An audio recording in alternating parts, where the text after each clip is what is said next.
Welcome to the Art of Self-Mastery. I am your guide through the shadows of the mind.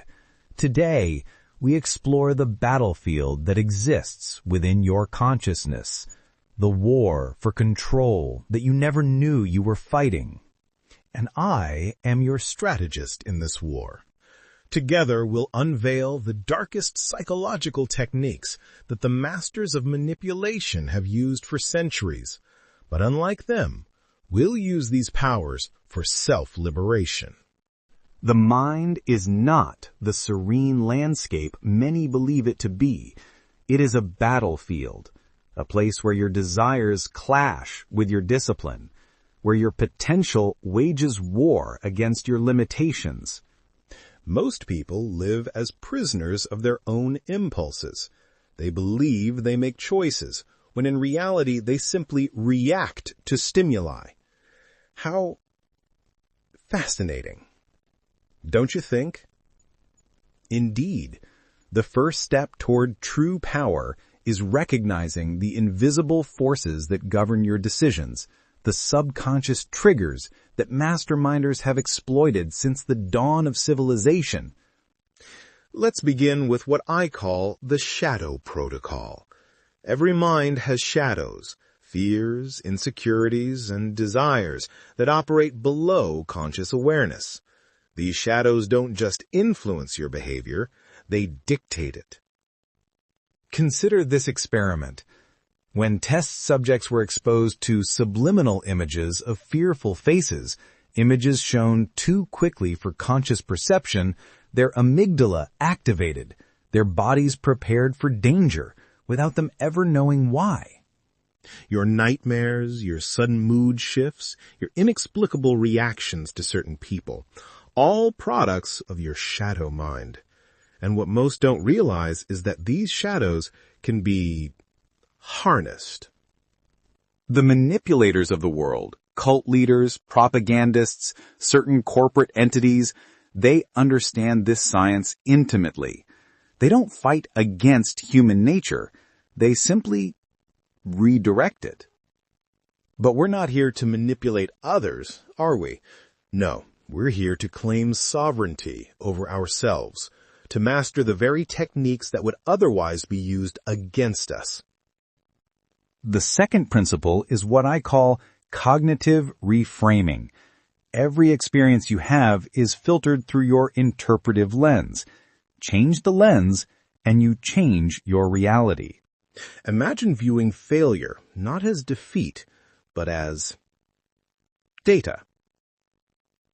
Pain not as punishment, but as information. Can you feel how that subtle shift immediately alters your relationship to adversity? When a skilled interrogator wants information, they don't begin with torture. They begin by establishing rapport, by creating a reality where cooperation seems like the only logical choice. They reframe the interaction. And you can do the same with the parts of yourself that resist growth. The inner critic that whispers, "You're not good enough." The comfort-seeking part that pulls you back to mediocrity. They can be reframed and redirected. The third technique we'll explore today is called pattern interruption. The mind craves routine. It automates behaviors to conserve energy. But these routines, these patterns, are often the very chains that bind you. When you find yourself spiraling into negative thought patterns, introduce chaos. Do something unexpected. Speak in a different tone. Move your body in a new way.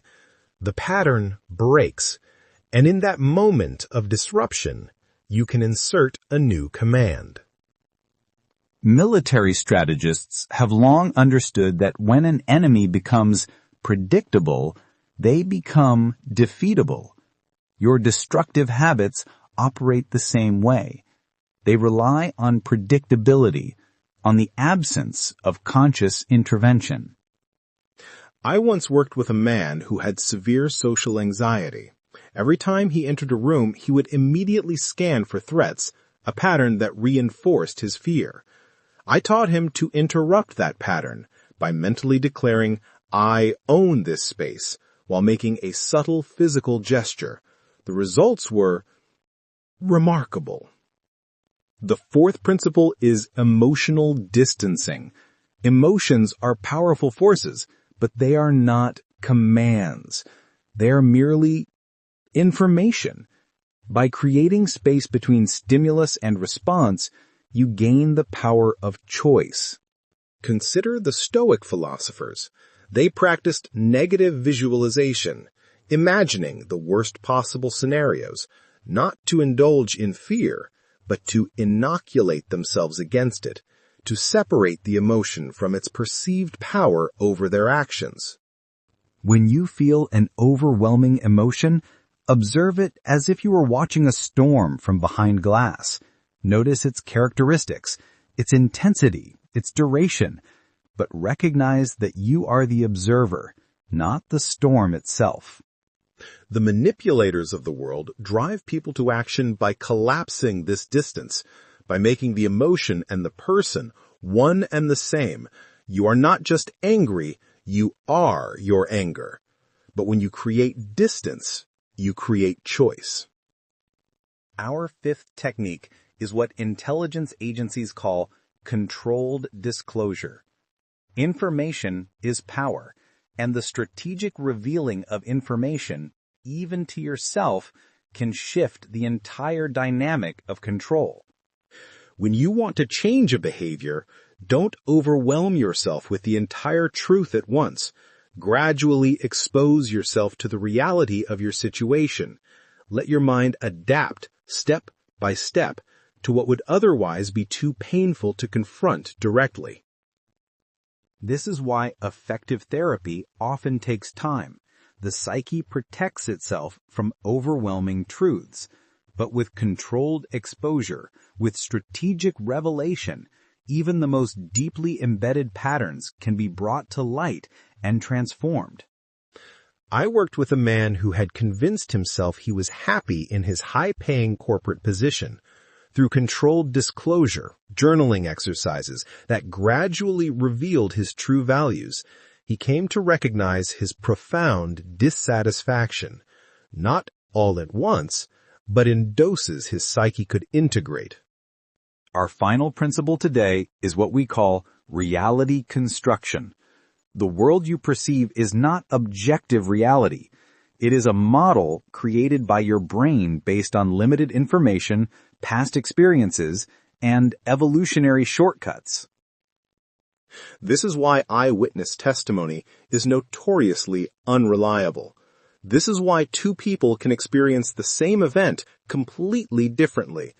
Your reality is being constructed moment by moment, and once you understand that, you can begin to reconstruct it. The most powerful manipulators in history, from cult leaders to propaganda ministers, all understood that if you control the information people receive, you control the reality they perceive. But this principle can be used for liberation rather than control. Start small. Curate your information diet. Eliminate sources that reinforce limiting beliefs. Surround yourself with evidence of the reality you wish to create. Your mind will resist at first, but gradually the new reality will take hold. Remember that the ultimate battleground is not external. It is the silent war waged within your own consciousness. Every thought, every emotion, every impulse is a potential ally or enemy in this conflict. The techniques we've shared today, shadow protocol, cognitive reframing, pattern interruption, emotional distancing, controlled disclosure, and reality construction, these are weapons in your arsenal, tools for your liberation. Unlike the manipulators who would use these techniques to control others, you now possess them for a far more noble purpose: self-mastery, the ability to direct your own destiny rather than being directed by forces outside your awareness. In our next episode, we'll explore the dark art of what I call identity reconstruction, how to systematically dismantle and rebuild the very core of who you believe yourself to be. Until then, practice what you've learned today.